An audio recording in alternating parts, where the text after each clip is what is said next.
God bless you students. Physics class 9 and chapter 2 numericals. Numerical 1 and 2 I have already done for you, and today we will do some more numericals in this video. कल मैंने आपको बताया था कि numericals जब हमने करने हैं तो उससे पहले हमें equations of motion जो हैं वो भी आनी चाहिए. जैसे first equation of motion क्या है, Vf is equal to Vi plus At.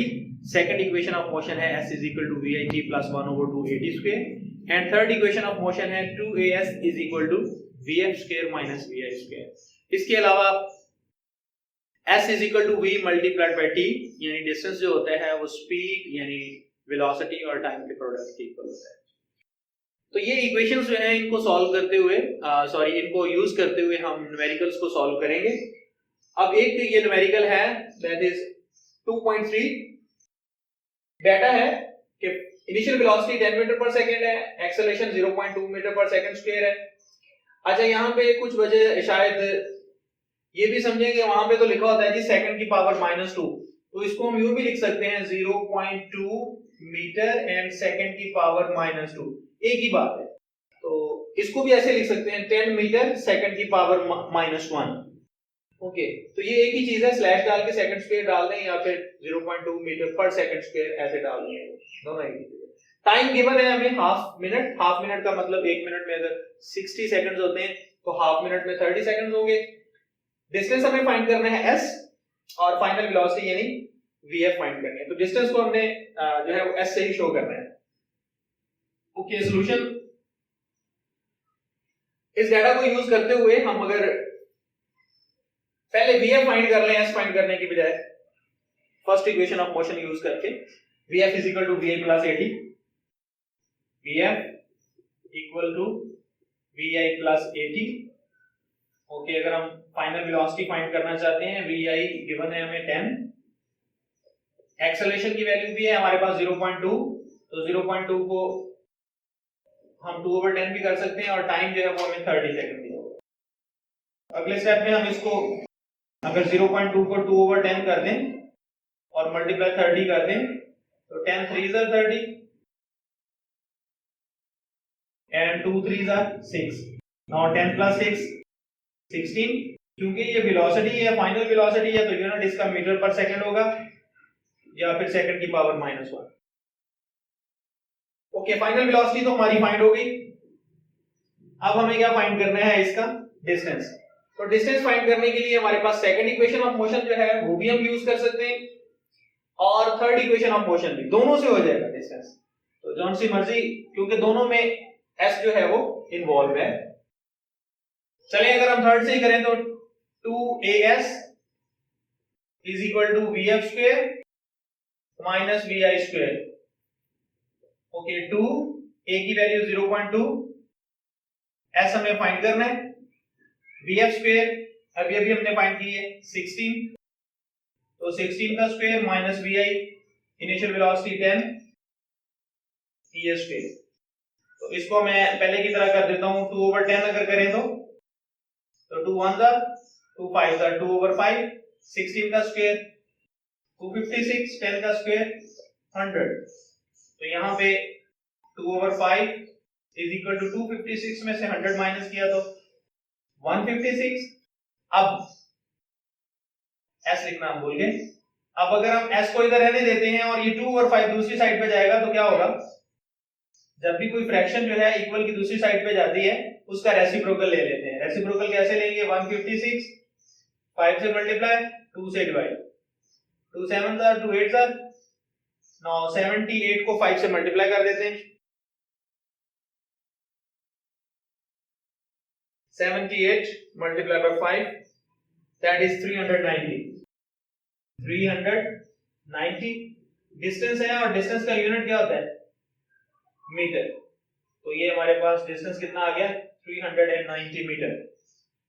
तो स्टूडेंट्स इस तरह से हम न्यूमेरिकल्स को इजीली सॉल्व कर सकते हैं अगर हम डाटा को अरेंज करके लिख लें और उसके बाद हम प्रॉपर इक्वेशन ऑफ मोशन जो है वो अप्लाई कर दें, वो फार्मूला अप्लाई कर दें और उसके अंदर जस्ट फिर वैल्यूज पुट करना ही रह जाती है. तो ये लाजमी नहीं है कि अगर उसने हमें s पहले कहा है तो हम s ही पहले फाइंड करें. हाँ, अगर हम s फाइंड करना चाहते थे तो फिर हमें ये इक्वेशन ही हम यूज कर सकते थे. क्यों, क्योंकि उसमें तो VF इस्तेमाल हो रहा है, तो VF हमारे पास होगा तो फिर ही हम इसको यूज करेंगे ना थर्ड इक्वेशन ऑफ मोशन को। तो इसलिए पहले हमने VF फाइंड कर लिया और फिर हमने थर्ड इक्वेशन ऑफ मोशन को यूज करते हुए S की वैल्यू फाइंड कर ली। Okay, numerical number 2.4 students, a tennis ball is hit vertically upward with a velocity of 30 metre पर सेकंड। एक टेनिस बॉल है, उसको ऊपर की तरफ हिट किया गया है और उसकी वेलोसिटी कितनी है 30 मीटर पर सेकंड। तो हम लिखेंगे कि जो इनिशियल वेलोसिटी है उसकी वो है 30 मीटर पर second. Okay, and it takes 3 seconds to reach the highest point. कि जो हाईएस्ट पॉइंट पे पहुंचने के लिए ये कितना टाइम लेती है 3 seconds. Now calculate the maximum height h we have to find. Reach by the ball, how long it will take to return to the ground. और इसका हमें टोटल टाइम वो भी फाइंड करना है कि ग्राउंड पे पहुंचने का वो टोटल टाइम कितना लेती है ऊपर जाने में और फिर वापस आने में, टोटल टाइम। ओके, तो यहां पे इंपॉर्टेंट चीजें जो है वो आपके लिए वो सीख लें जरा गौर से कि जब भी कोई चीज नीचे से ऊपर जाती है ना, ये टिप्स हैं समझ ले। नीचे से जब कोई चीज ऊपर जाएगी तो लाजमी जाके ऊपर एक दफा रुकेगी, तो हम क्या कहेंगे कि VF जो है ऑटोमेटिकली क्या होगी 0 होगी। नीचे से ऊपर जाते वक्त एक दफा बॉडी रुकेगी और फिर नीचे आएगी, इसलिए हम क्या लिखते हैं कि उसकी फाइनल वेलोसिटी 0 हो जाएगी। और चूंकि ये अगेंस्ट द ग्रेविटी जा रही है तो इसका जो एक्सेलरेशन होगा या जी की जो वैल्यू होगी वो क्या होगी -10 होगी। याद रखें, जी की वैल्यू -10। और अगर ये ऊपर से नीचे आ रही है तो इसके लिए क्या करेंगे VI 0 इनिशियल वेलोसिटी। और चूंकि ये अब ग्रेविटी की तरफ ही आ रही है, अंडर ग्रेविटी आ रही है, तो इसके लिए जी की वैल्यू +10। क्या याद रखने वाली बातें हैं कि जब कोई चीज नीचे से ऊपर जाएगी फाइनल वेलोसिटी उसकी 0 होगी। क्यों होगी? क्योंकि जब भी हम किसी चीज को सपोज हम ऐसे करके फेंकते हैं तो ये ऐसे ही ऊपर जाके एक दफा रुकती है फिर नीचे आती है, और वो जो रुकने की वजह से हमने इसकी फाइनल वेलोसिटी क्या करनी है 0 पुट करनी है। और अगेंस्ट द ग्रेविटी ये जा रही है, इसका एक्सेलरेशन जिसको हम ग्रेविटेशनल एक्सेलरेशन कहते हैं, जी की वैल्यू -10 पुट करेंगे। और ऊपर से नीचे आते वक्त इनिशियल वेलोसिटी 0 होगी और जी की वैल्यू पॉजिटिव यानी +10 होगी। अब इन चीजों को ध्यान में रखते हुए हमने इस न्यूमेरिकल को सॉल्व करना है। और जब भी कोई चीज जो है वो ऊपर से नीचे या नीचे से ऊपर जैसे भी आ रही है उसके लिए ये फिगर बना के आपने जरूर शो कर लेना है कि इसमें हमने जी की वैल्यू क्या रखनी है और VF और VI की वैल्यू क्या लगानी है। ओके, सबसे पहले तो हमें एज फाइंड करना है। और अगर एज के लिए हम सेकंड इक्वेशन ऑफ मोशन को देखें जो कि S = VIT + 1/2 AT² है, तो S हमारा जो है अब वो हाइट में चेंज हो गया है, तो हम क्या लिखेंगे एज = VIT + 1/2 AT² की बजाय GT²। याद रखें कि जब भी हम ग्रेविटी के अगेंस्ट या ग्रेविटी के अंडर जो है वो मूव कर रहे होंगे तो फिर उसके लिए जो हमारे पास इक्वेशंस ऑफ मोशन है उसमें जो S है वो h में चेंज हो जाएगा और जो हमारा एक्सेलरेशन है वो ग्रेविटेशनल एक्सेलरेशन में चेंज हो जाएगा। बस ये दो चेंजेस आएंगी, बाकी वही इक्वेशंस ऑफ मोशन है। h हमें फाइंड करना है, इनिशियल वेलोसिटी अब चूंकि 30 हमें दी हुई है और ये टाइम जो है वो भी गिवन है 3 + 1/2। अब नीचे से ऊपर की तरफ जा रही है तो g की वैल्यू -10 और t² अगेन 3 का स्क्वायर।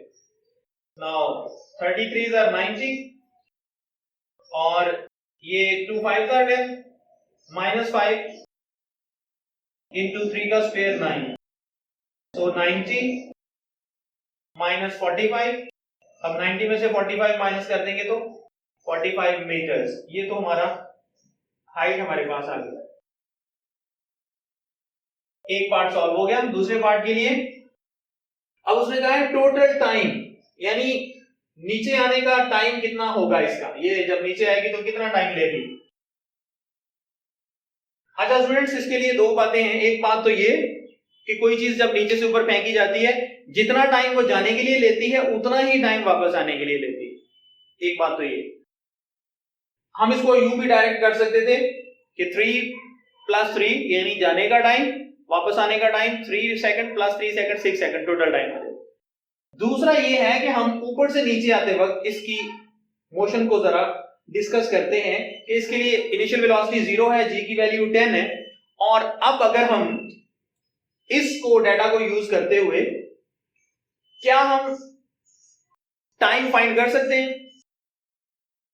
देखिए जरा, अगर हम यूज कर रहे हैं h = vit + 1/2 gt², तो टाइम क्या इस तरह से हम फाइंड कर सकते हैं कि कितना टाइम लगेगा ऊपर से नीचे आते वक्त।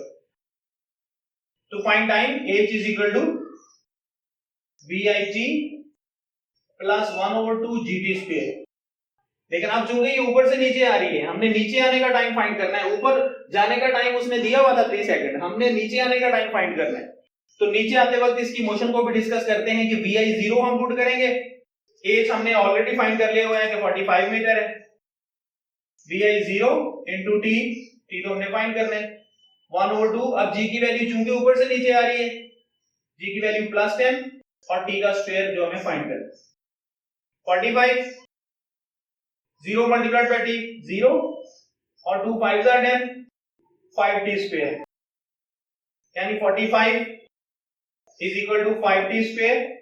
अब अगर हमें t² फाइंड करना है तो 45 डिवाइडेड बाय 5, ओके चलिए हम यहां पे लिख लेते हैं t² = 45 divided by 5, that is 9। क्या लिखेंगे? Taking square root of both sides, t² का स्क्वायर रूट एंड 9 का square root, it will be cancelled, t = 3 second. अब इसका मतलब कि जाने का टाइम भी 3 सेकंड था, वापस आने का टाइम भी 3 सेकंड है, तो टोटल टाइम जो उसने पूछा है वो क्या होगा? टोटल टाइम 3 + 3, यूं भी लिख सकते हैं total time to reach the ground, कि ग्राउंड तक पहुंचने में कुल वक्त कितना लगा, दैट इज 3 + 3 6 सेकंड। तो ये है हमारे पास टोटल टाइम। ओके, तो इस तरह के न्यूमेरिकल्स जिनमें किसी चीज को ऊपर की तरफ फेंका गया हो या ऊपर से नीचे की तरफ, तो उसके लिए ये डायग्राम जो है आपने जहन में रखनी है कि नीचे से ऊपर जाते वक्त क्या होगा, g की वैल्यू -10 और फाइनल वेलोसिटी 0, और अगर ऊपर से नीचे आ रही है तो उसके लिए इनिशियल वेलोसिटी 0 और ग्रेविटेशनल एक्सेलरेशन +10।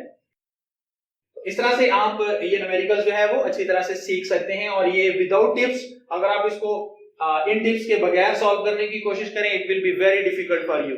और ये न्यूमेरिकल्स जो है खासतौर पे ये जो हमने किया है, दिस इज वेरी इंपॉर्टेंट, ध्यान से कीजिएगा, बोर्ड में आ सकता है, पूछा जा सकता है कि कोई चीज अगर नीचे से ऊपर जा रही है तो उसके लिए ग्रेविटेशनल एक्सेलरेशन की वैल्यू क्या होगी, तो नीचे से ऊपर जाते वक्त -10 होगी, एमसीक्यूज बन के आ सकते हैं। और अगर कोई ऊपर से नीचे आ रही है चीज, उसके लिए ग्रेविटेशनल एक्सेलरेशन की वैल्यू क्या होगी, तो ऊपर से नीचे आते वक्त +10 में होगी। ओके स्टूडेंट्स, न्यूमेरिकल नंबर 2.5, इसमें गिवन डाटा कुछ यूं है कि इनिशियल वेलोसिटी 40 मीटर पर सेकंड है, टाइम जो है वो 5 सेकंड है, और फाइनल वेलोसिटी कुछ यूं करके लिखा हुआ है, car moves with uniform velocity of 40 metre पर सेकंड फॉर 5 सेकंड। 40 मीटर पर सेकंड की वेलोसिटी से 5 सेकंड तक चलती है वो car. It comes to rest, ये रुक जाती है, जब भी कम्स टू रेस्ट आएगा तो vf 0 लिखेंगे। विद यूनिफॉर्म डिसेलरेशन, डिसेलरेशन ये नेगेटिव एक्सेलरेशन के साथ ये रुक जाती है, ये हमें फाइंड करना है। Find deceleration, total distance travelled by the car, दो चीजें फाइंड करनी है, टोटल डिस्टेंस भी और डिसेलरेशन भी। तो डिसेलरेशन के लिए जब गाड़ी ने रुकना शुरू किया, मतलब जब ब्रेक्स लगाई गई, तो उसके लिए टाइम कितना लिया इसने रुकने में, 10 सेकंड, 10 सेकंड में रुकी है, हम ये वाला टाइम यूज नहीं करेंगे। तो फर्स्ट इक्वेशन ऑफ मोशन को अगर हम यूज करें, सो vf = vi + at, vf we have 0, vi 40 given, a we have to find, negative acceleration को डिसेलरेशन कहते हैं, and time is that is 10, तो 0 - 40 इस साइड पे आके -40, 10a, तो a कितना आ जाएगा -40 डिवाइडेड बाय 10 यानी a is equal to -4 metre पर सेकंड स्क्वायर। ये तो आ गया हमारे पास इसका नेगेटिव एक्सेलरेशन। ओके, तो अब हमारे पास एक्सेलरेशन जो नेगेटिव एक्सेलरेशन है वो तो -4 मीटर पर सेकंड स्क्वायर आ गया। अब हमने देखना है कि ये रुकने से पहले इसने कितना डिस्टेंस तय किया और रुकने के बाद, रुकने से पहले मतलब जब ब्रेक लगाना शुरू की उससे पहले कितना डिस्टेंस तय किया और रुकते रुकते रुकते इसने कितना डिस्टेंस तय किया। चले हम अगर S1 कह देते हैं, पहला जो डिस्टेंस है हमारे पास जिसमें इसकी वेलोसिटी 40 मीटर पर सेकंड है और टाइम जो है वो 5 सेकंड है। तो फार्मूला क्या होता है, S is equal to V multiplied by T। तो V हमारे पास 40 टाइम 5, 40 को 5 से मल्टीप्लाई करेंगे तो 200 मीटर्स, ये हमारा S1 आ गया। अब जबकि उसको रोकना शुरू कर दिया, ब्रेक अप्लाई कर दी और रुकते रुकते एकदम तो गाड़ी नहीं रुकती होती, थोड़ी दूर तक जाती है, तब नेगेटिव एक्सेलरेशन होता गया यानी वेलोसिटी कम होती गई और आखिरकार वो गाड़ी रुक गई। अब उसके लिए दूसरा जो हमने S2 फाइंड करना है उसके लिए हम लगा लेते हैं S2 is equal to VIT plus 1/2 AT square. अब S2 is equal to VI हमारे पास 40, टाइम जो है वो भी गिवन है, लेकिन अब हम टाइम कौन सा यूज करेंगे, ये वाला टाइम, क्योंकि डिसेलरेट हो रही है, आहिस्ता आहिस्ता गाड़ी उसकी स्पीड कम होती जा रही है। 1/2 acceleration that is -4 and T square मतलब 10 का स्क्वायर। तो यहां पे अब हम 10 क्यों यूज कर रहे हैं, क्योंकि हम दूसरा उसका डिस्टेंस यानी S2 फाइंड कर रहे हैं कि जब उसको आहिस्ता आहिस्ता रोकने की कोशिश की जा रही है। 40 मल्टीप्लाइड बाय 10 400 और यहां पे 2 2s are 4 -2 और जो 10 का स्क्वायर है वो कितना आ जाएगा 100। So S2 is equal to 400 minus 200, 100 2s are 200, so S2 is equal to 200 meters।